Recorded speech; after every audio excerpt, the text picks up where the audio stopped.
All right, it was supposed to be a pretty quiet week for us here on the show here, Dayton, but we've got some news here involving the Halifax Mooseheads, Halifax Wanderers, and just some stuff around the league to talk about. We wanted to still give the folks at home a podcast for the week. So, Dayton, we've got a signing and a trade involving two different Halifax-based teams to get to. Of course, we're also going to recap the first half of the season for the Halifax Mooseheads. Great for them to go into the Christmas break with a 2-game sweep against the St. John Sea Dogs. So we thought it was going to be kind of a quiet week, but of course, the Wanderers make a splash. The Mooseheads making trades. It's always a busy time here in the Maritimes. How are you? Not too bad, not too bad. Like I said right before we started recording, I was just wrapping up some gifts. So Christmas time is right around the corner. The leagues are, well, at least the QMJHL is going to take a little break for the Christmas break, but we'll get some World Juniors. The Thunderbirds are back at it on the 27th. I'm excited for all of that, but let's break down some news that we have today, a trade and a signing. What a way to start a Monday. Let's look at it here. Marco Carducci signs with the Halifax Wanderers, goalkeeper, 29 years old with a ton of experience, a lot to say about him, but 29-year-old, 2-year contract, brings in a bunch of experience. He spent 7 seasons with Calgary FC before this move. And a quote that you found that you mentioned to me was that he pretty much said that he was looking for a change, looking for an adjustment and a new place. And we also saw a quote on the Wanderers social media that he said he's looking forward to not having to dread 45 minutes in front of the kitchen, which, of course, is anybody that's been to a Wanderers game, you know that the fans give the opposing goalkeepers quite a bit of a hard time. So a huge signing, a player with all kinds of experience. And you just look at across the list of all the stuff that he's kind of been able to accomplish. 2 CPL Golden Glove Awards, a CPL Shield, and a North Star Cup Championship. Those are the type of achievements and type of things that you want a veteran player to have when you're signing in the off season. It's overall, I think you look at the Wanderers, and I don't think goalkeeping was necessarily the biggest need for them. But I think what a lot of people don't realize is, number one, the goalkeeper is, a huge leader on a team, right? They're constantly communicating on the pitch, communicating off the pitch. He's 29 years old. He has a ton of experience, ton of big game experience. And I think he'll bring a lot more to the team than just what he will on the pitch. It'll be a lot of experience and a lot of kind of, winning attitude. And I think that this kind of is a stepping stone to probably a lot more to come for this Wanderers team in the next couple months here, as far as bringing in winning caliber players. They've done a great job, Dayton, of bringing in, great goal scorers or great defenders, but every single team and every single squad needs those guys that have already won in the past. And this is a guy that's been involved in championship games, won awards, and he feels like he's the complete package. So 29 years old, I'm 28 years old. You don't like to think that that's that old, but you know what? Sometimes in a league like the CPL, that is a veteran-based player and a guy that played 7 years with one team, and all of a sudden now he's mixing things up coming out east with us. Well, look, 7 years with one team. Like he said in an article on Sportsnet that I read, he got a little bit too comfortable. Sometimes you spend that much time in one place, that being his hometown too in Calgary. So it kind of, like he said, got a little bit too comfortable. He needed a challenge, needed to step out of his comfort zone.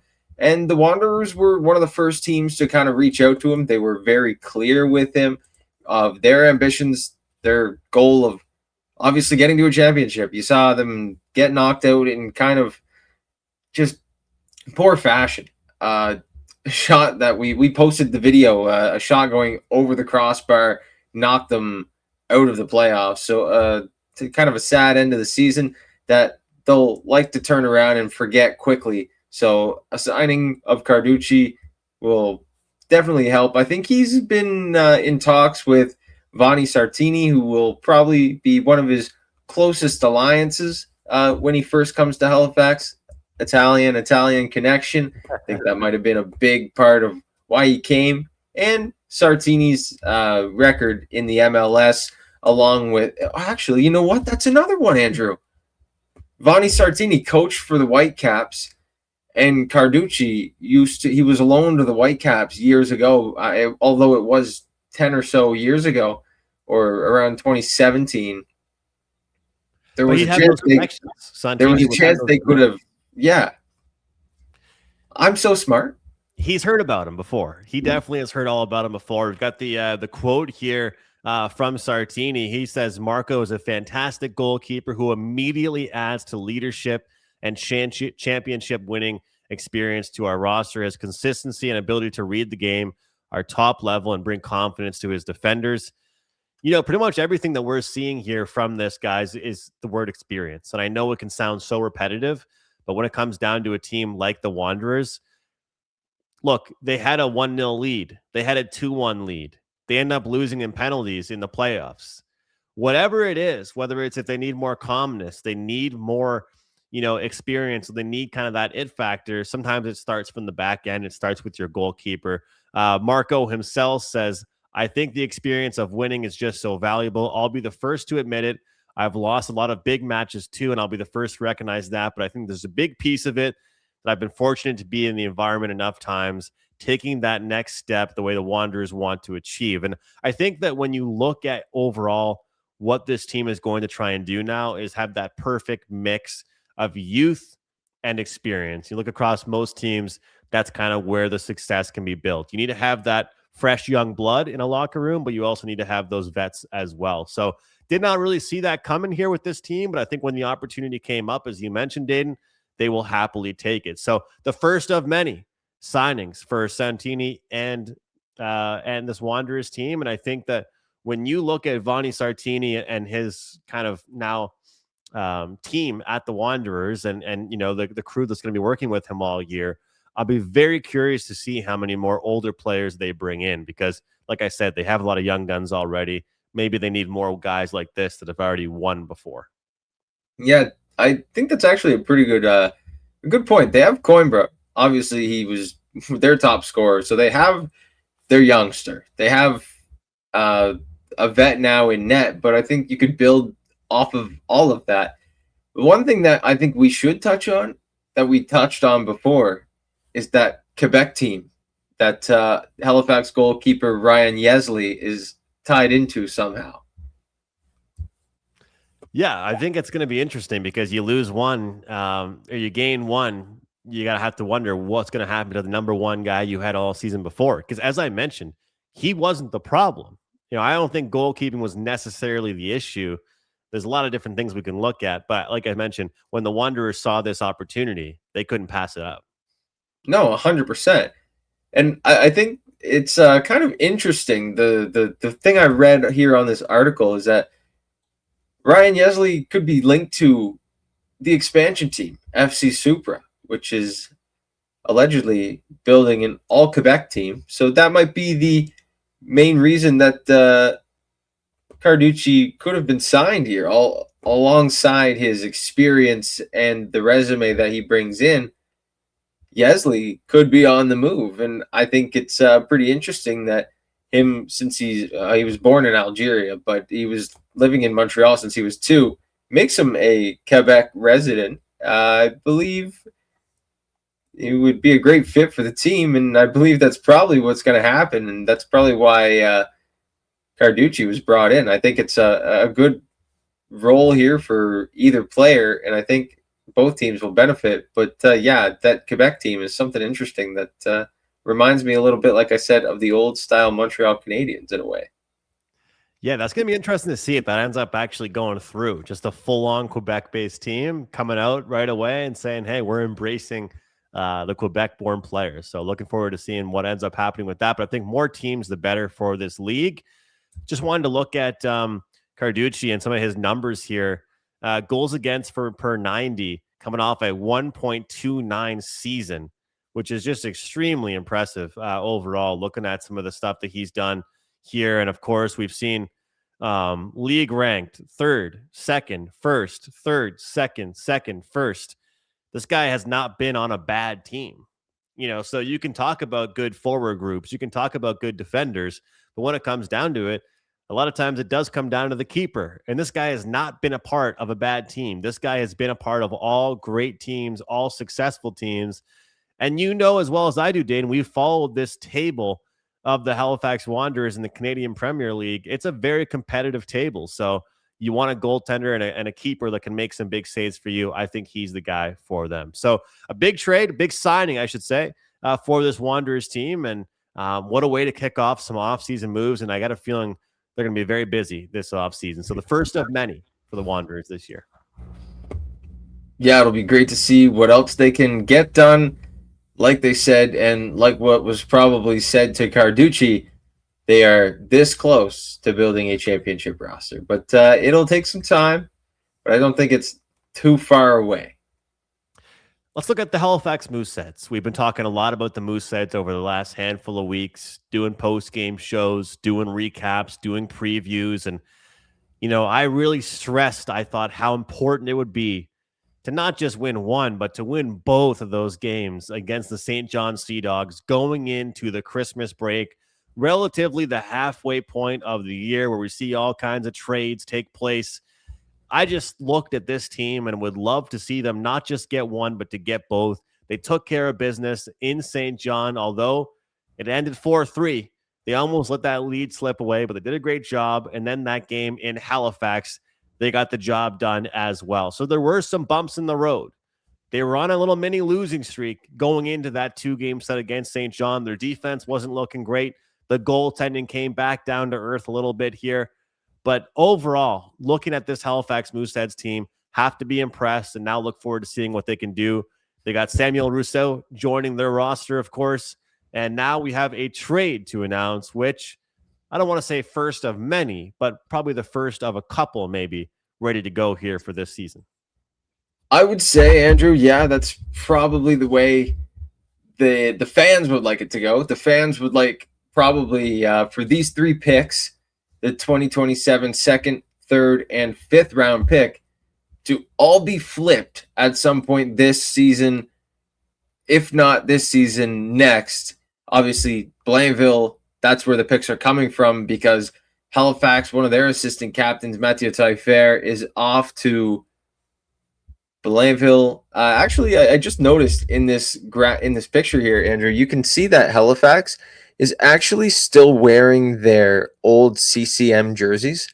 And that's why that little piece of green tape is there, because Halifax and St. John, I believe, are the last 2 teams not wearing the Under Armour jerseys in the QMJHL. Haven't made the switch.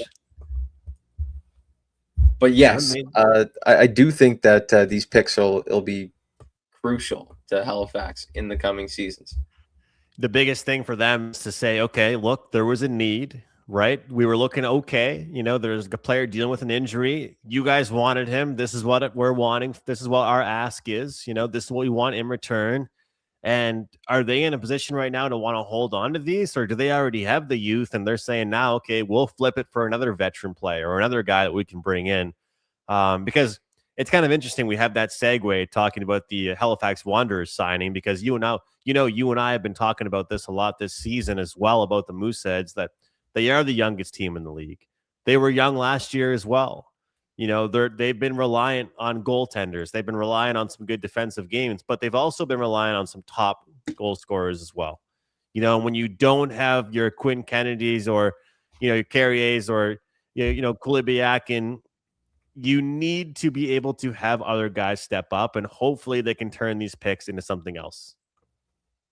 It makes me think back to that game in Moncton last weekend when they had the 3-game swing on the Thursday, Saturday, Sunday. They played Moncton Saturday, played in Charlottetown on Sunday.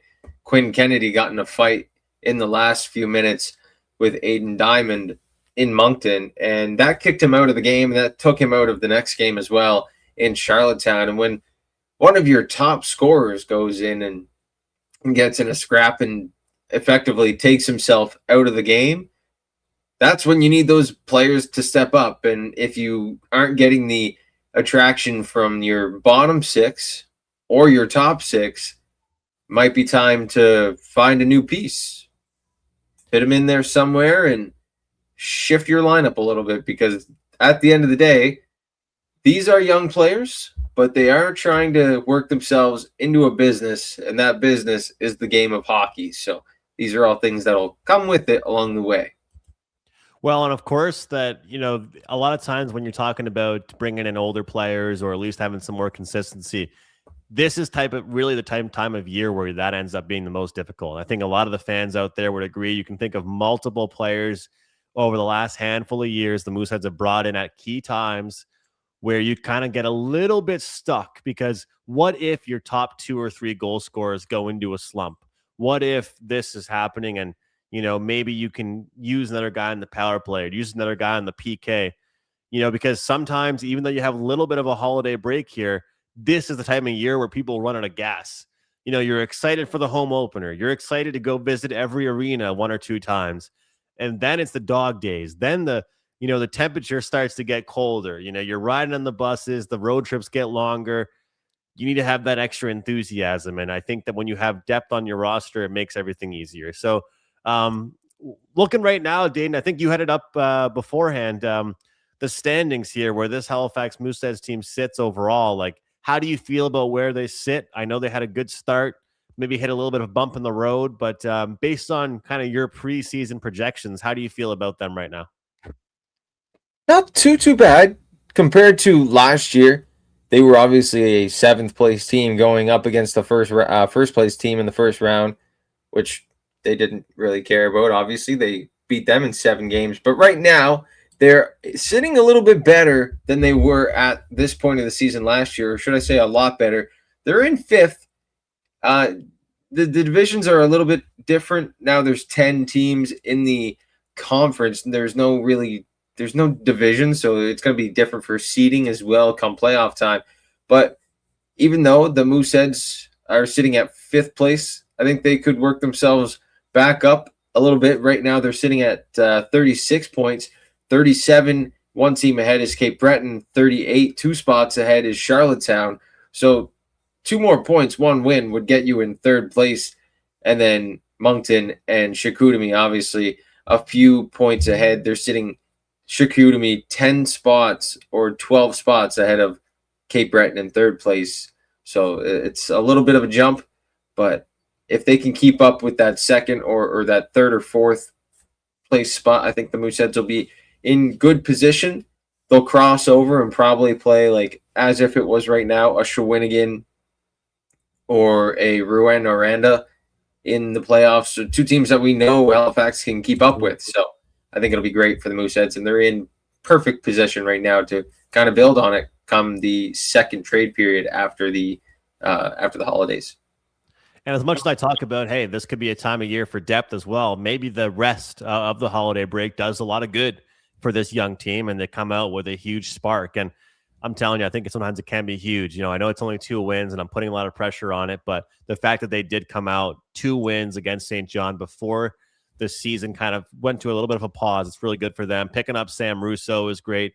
We'll see what else they can do. But I'm impressed, and I'll tell you what, besides that bump in the road I kept on talking about, one thing that I was stressing every single episode you and I did together was that win or lose, every game was close, every game was exciting. And I think that, as a young team, that's all you can ask for is, there weren't really many boring games out there. And even the losses they took for the most part were pretty exciting. They had 1 or 2 blowouts, I think, on those Quebec road trips they had. And then they had that tough one in Newfoundland, I think of game 2 against the Regiment. But other than that, this team has been pretty good at keeping things tight, giving a full 60-minute effort.